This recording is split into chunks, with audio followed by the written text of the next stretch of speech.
my name is Ariana from Mobility Plus North Scottsdale. Thank you for your purchase of the 4-wheel GoGo Elite Traveler. With your purchase, you should have received this charger, which has two ends.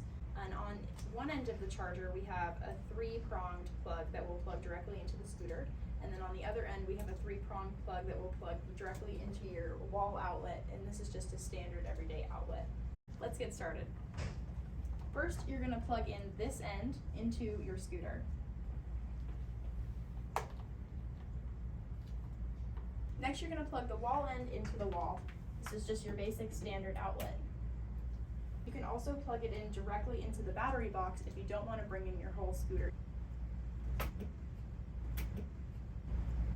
Something that's important to note about your scooter is your charging box.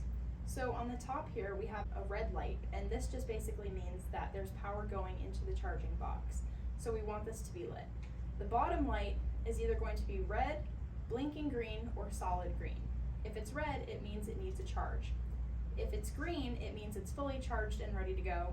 And if it's blinking green, that means it's doing a trickle charge. And a trickle charge just means it needs a little bit of topping off as far as energy goes.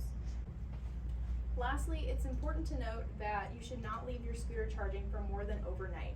This can expand the battery and cause a lot of problems and damage to the batteries, causing you to have to replace them more regularly.